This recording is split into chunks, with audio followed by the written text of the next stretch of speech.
Fala pessoal, sejam bem-vindos a mais um vídeo. Eu me chamo Felipe Udi, sou analista CNPI. Antes de mais nada, eu peço para vocês deixarem um comentário aí embaixo se tiver alguma dúvida, alguma sugestão, até mesmo alguma crítica. Deixarem seu like aí, se inscrever no nosso canal e seguir nossa página no Instagram. Hoje nós vamos falar novamente, da Oi BR, Oi Brasil, não sei como vocês preferirem. Eu fiz alguns vídeos há muito tempo atrás, aí eu fui falando, dos problemas da Oi e o pessoal me criticando muito, só faltaram me xingar, me mandar para aquele lugar, e é uma empresa que a gente vem falando, dos problemas dela. Eu vou até dar uma analisada para ver se ela teve alguma melhora, tá? Porque às vezes a cotação não reflete se a empresa ficou ruim ou boa, tá? E a Oi veio com alguns movimentos até que poderia melhorar, a reestruturação da sua saída de recuperação judicial, reestruturação da sua dívida, por conta da venda dos ativos, que ela vem projetando a venda de diversos ativos, mas a gente vinha falando lá atrás que operacionalmente e do ponto de vista do endividamento, que era muito alto, inclusive focado lá no exterior, era difícil ela sair no curto prazo, tá? Então, assim, sem se estender muito, vamos prosseguir aqui para dar uma olhada na Oi, Deixa eu ver quanto está a cotação da Oi. Oi BR3. A Oi está por volta de 50 centavos, tá? Então, assim, lá atrás eu fiz o vídeo, deve ter mais de um ano, A Oi tava aqui na faixa, mais de um ano, Deixa eu botar aqui 5 anos que eu pego. Aqui em dezembro de 2020, fiz aqui mais ou menos em janeiro de 2021, Então ela chegou aqui a bater nesse dezembro para caiu bastante. Caiu de R$ 1, um e pouco, 1,50, Lá no meio do ano passado, 1,60 para 50 centavos agora. Então assim, é uma empresa que dificilmente vai rodar bem no curto prazo, mas vamos dar uma olhada aqui nos resultados trimestrais. Saiu o resultado da OIBR há pouco tempo.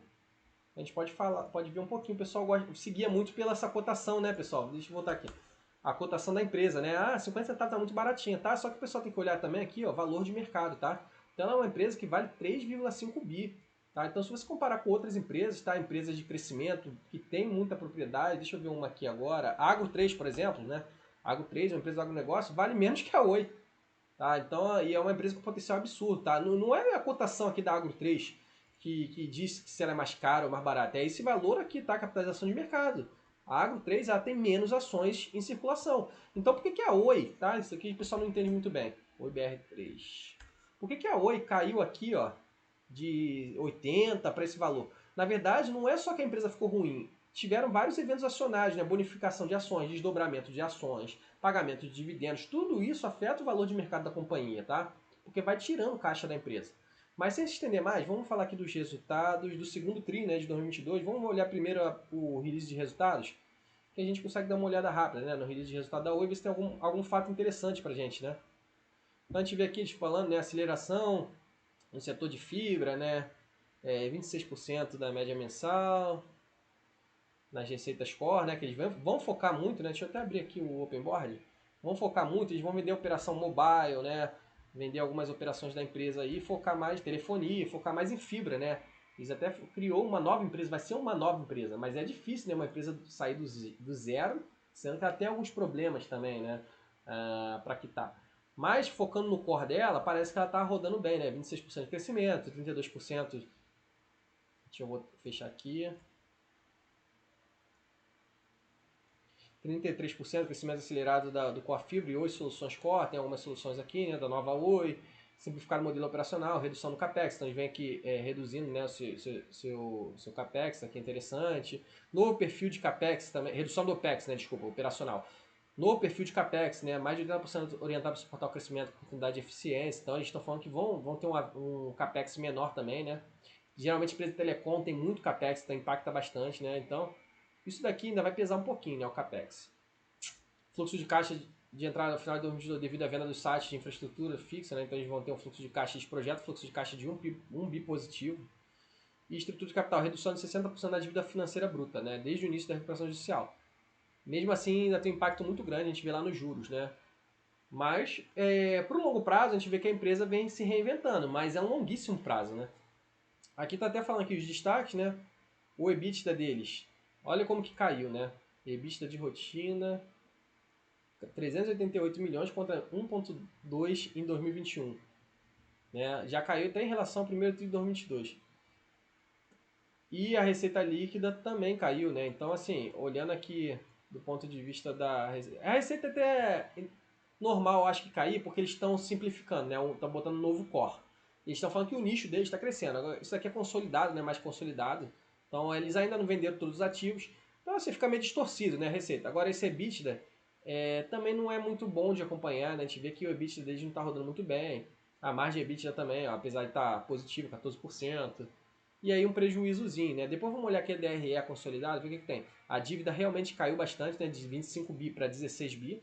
O problema é que a dívida dela, boa parte é em dólar, né? Em euro.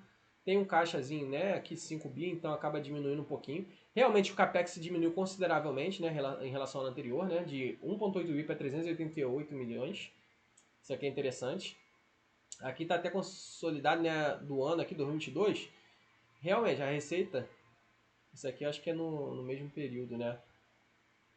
Até o presente, né? Deve ser os 6 meses, não deve ser o ano todo não, né? Ainda está um pouquinho abaixo, né? A receita, EBITDA também, mas a margem EBITDA já é um pouquinho melhor, né? 22% é uma margem ok.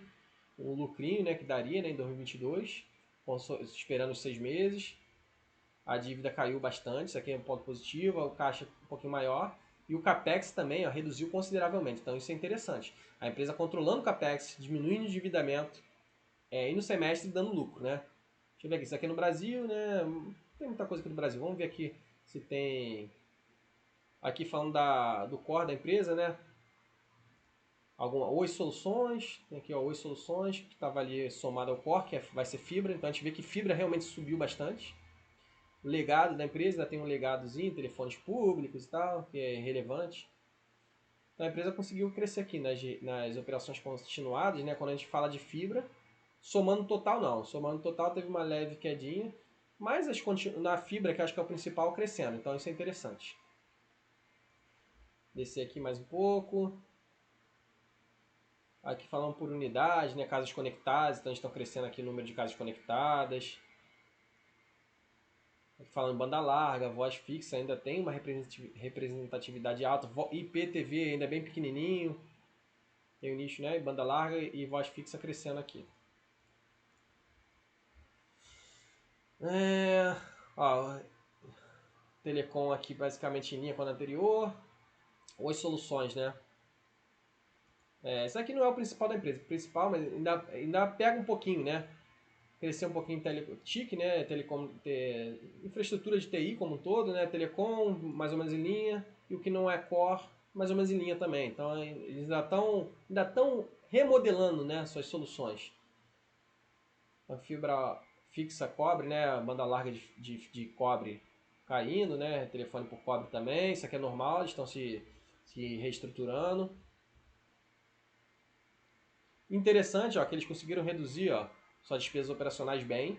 Então eles estão controlando o endividamento, reduzindo as despesas operacionais porque estão vendendo algumas unidades, né? Pessoal que estava descompensado lá atrás do fio vídeo caindo, serviços de terceiros também, que isso aqui é o principal impacto, aluguéis e seguros mais ou menos em linha, a empresa acaba tendo que fazer alguns seguros aí. Isso de um trimestre para o outro, tá? Quando a gente fala aqui dos 6 meses, a gente vê aqui que teve uma queda de 12%, bem considerável, né? Aí eles estão aqui, a mesma coisa, né, aqui embaixo. Vamos ver mais adiante o que tem aqui da Oi, que a gente pode falar. Se queria pegar DRE consolidado aqui, deixa eu olhar aqui falando do EBITDA, a gente já falou um pouquinho. Investimento, a empresa reduzindo os investimentos. Operação internacional ainda é irrelevante da empresa, né? Seria bom de começar a capturar um pouquinho ali, né? Capex, falando do Capex. Fluxo de caixa operacional, então a empresa estava com fluxo bem negativo, né? Melhorando por conta da redução absurda do Capex. Uma depreciação ainda mais ou menos em linha, efeito não caixa. Resultado financeiro, né? Esse daqui ainda continua sendo um calcanhar de Aquiles, né? Olha como subiu aqui, né? Aqui no semestre teve uma queda bastante ampla, né? Isso aqui é interessante. No trimestre, não. No trimestre foi um pouquinho maior. Quando tinha sido positivo no ano passado, né? Mas por quê? Resultado cambial negativo, né? Tem algumas operações lá de fora, empréstimo lá de fora. Um juros mais ou menos em linha, né? Até superior, né? Os juros que pesa muito, né? Mas nesse semestre eles conseguiram se proteger aqui do câmbio. Mas da mesma forma que às vezes vem positivo, né, esse resultado, essa linha aqui de resultado cambial, operações, aqui está até falando, né, sem aplicações financeiras, empréstimos e financiamentos. Pode também vir pesado, né, porque tem operações com derivativos, de cambial para proteção, tal. Então é perigoso, né. Aqui eles conseguiram reduzir um pouquinho, né, o prejuízo. Porque ano passado eles não tinham ficado tão forte aqui, né, nesse resultado cambial. Mas a gente vê aqui que os juros só crescendo, a amortização ajuste do valor justo, né, caiu um pouquinho.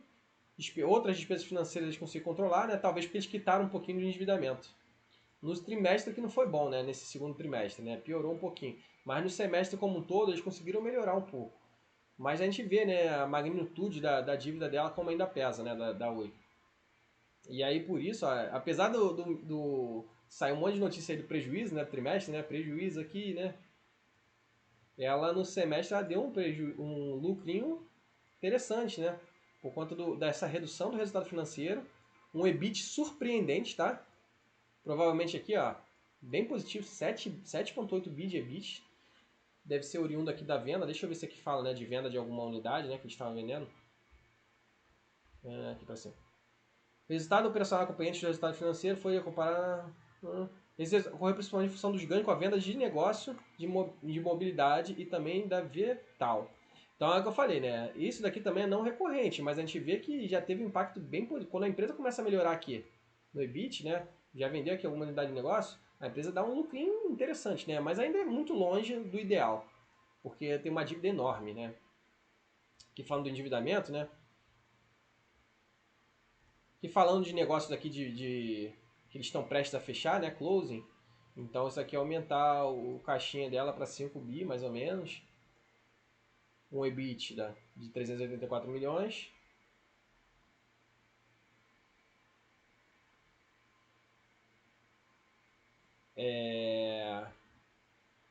CapExzinho, né, de Vital, que é um outro segmento que eles tinham. Capital de giro pesado, né? Telecom tem capital de giro pesado. Um passivo aqui de 648 milhões. E algumas operações financeiras aqui. Então, posição de caixa aqui positivo, né? A empresa já tinha um caixa interessante, porque tem boa parte da dívida para o longo prazo, né, também. Só que o problema é que a taxa de juros bem alta. Tem até aqui a dívida. 16 bi de dívida líquida, né? Eles conseguiram reduzir bem, né? A gente tinha falado lá, né? De quase 10 bi.